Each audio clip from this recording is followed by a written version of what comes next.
Graceville, where God's love is everywhere. It's me, Pastor Anastacia, and I'm so super duper excited that you'll join me today as we learn more about our best friend Jesus.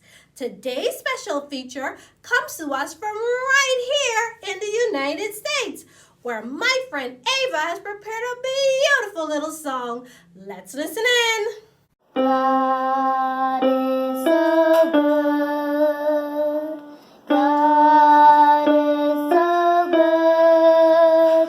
God is so good. He's so good to me. That was awesome!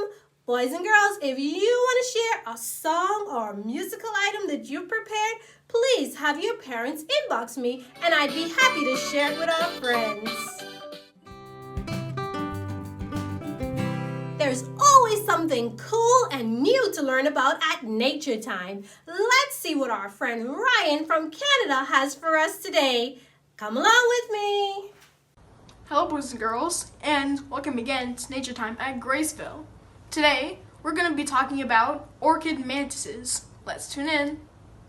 Many animals can hide themselves among trees, plants, and bushes. Take this owl, for example. He blends in nicely with his surroundings and can't be spotted easily. There are other interesting creatures who blend in perfectly with their surroundings. Orchid mantises are part of the flower mantis family. They look like orchid flowers because of mimicry. Let me explain what this means. Orchid mantises are carnivores that eat other insects to survive. They blend in with the orchid flowers to catch their food. This means they don't have to hunt. These beauties just sit there and wait. This is an example of aggressive mimicry, just like wolves in sheep's clothing. Orchid mantises can change color. This doesn't happen instantly, but when they find themselves in another place, they slowly change until they look like their new environment. This is very important for them to survive.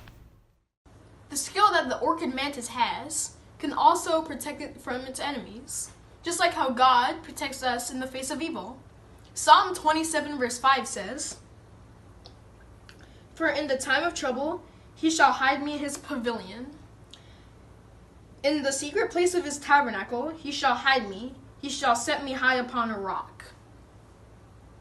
Bye, boys and girls. Thanks for tuning in. See you next time.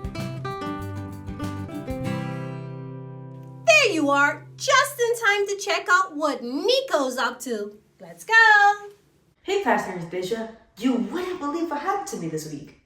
Well, tell me about it. I learned this new game at school, and me and my friends were having so much fun until this weird kid came and made it miserable for everyone. What did he do?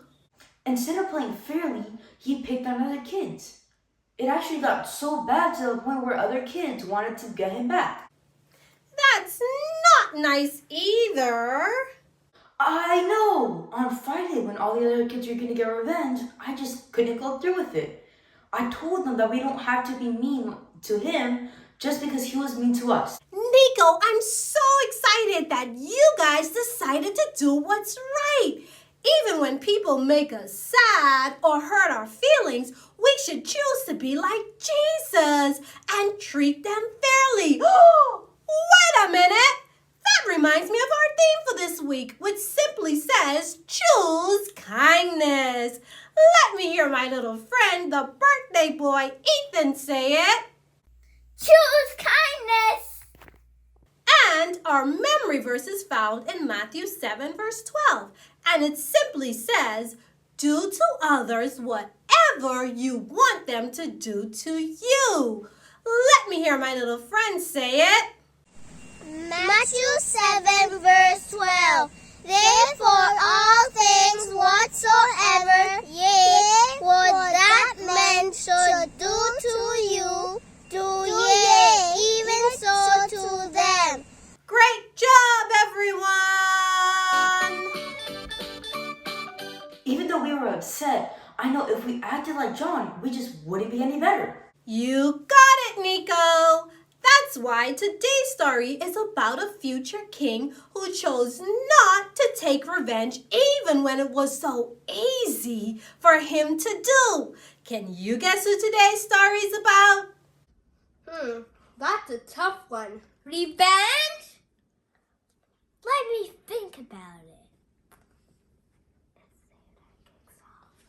It's David and King Saul.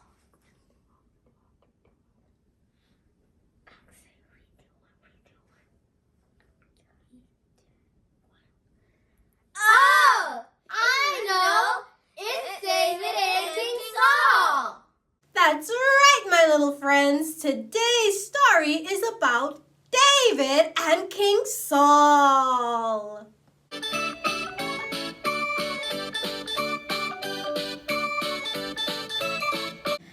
Anxiously, King Saul searched all around for David. One of his spies brought news that he was hiding in the wilderness of En-Gedi. Finally, they arrived at the cave where David and his men were. King Saul went in alone. Noticing Saul wandering around, David's men thought it was the perfect time to get their revenge. Instead, David chose to secretly cut a piece of the king's robe because he didn't want to hurt him. Even though Saul was mean to him, he knew that God had called him to be king. When King Saul discovered that David had shown him mercy instead of hate, he shouted out, David, a righteous man who would be king of Israel. They both returned home that day because David chose to be kind.